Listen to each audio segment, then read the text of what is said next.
This piece is called I've Been Dreaming of Life by Lyric Deep.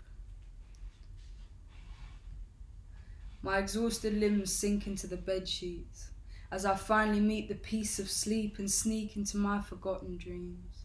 I don't believe reality is just a scheme to drain me of my energy, but nights like this my body screams to find release and rest.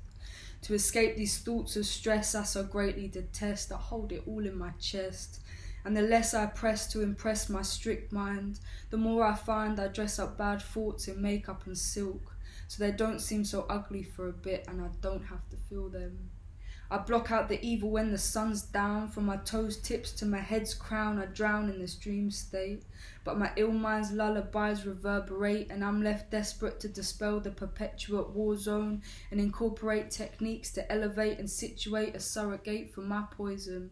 As I shut my eyes, my ears block the noises that twist my boiling imagination, avoiding the annoying, niggling hatreds that play in the darkest parts of my foundations, controlling my very creation.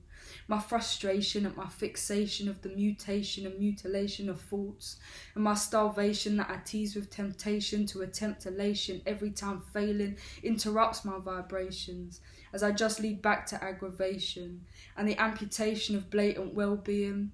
My communication with the angels of my terror, how my nightmares mirror the demeanour of my evil in reality. But it takes my eyes closed to see the pity of my anxiety and distress of my depressed place, and face my disgrace of an excuse of placement in God's embrace.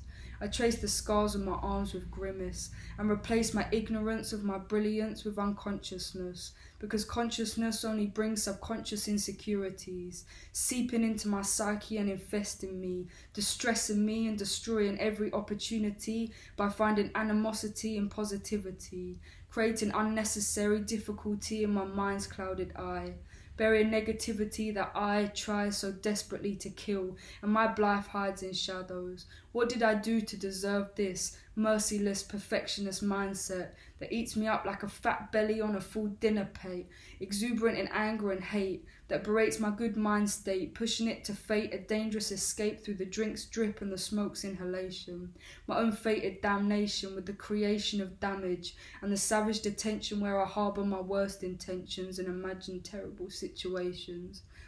A side I avoid for exposition, as the attention to my twisted sensations that my mind plays with to plague me with and stay with me in my consciousness and cruelly plague my rest with equal ferociousness is dangerous, as a moment of silence never presents itself. So far out of grasp, fingertips grazed with the strain and pain and shame of clinging to sanity, my last essences of humanity, because the insanity of the perplexity of my insecurities has a history, vast to study, as I'm troubled and unsteady, unstable and ready to take my final sleep. With my eyes closed, I pray to slip into the deep reprise of rest, sweet release, to dispel my nasty tendencies, but nature doesn't disappear with ease. And I'm starting to see that there's no shame in what my mind believes. Nighttime brings a beauty, a darkness that day can't compete. But that doesn't mean I can leave the day's routine, as living with no life is just a dream. And man, I'm dreaming, but I think I just woke up. I think I've just woken up.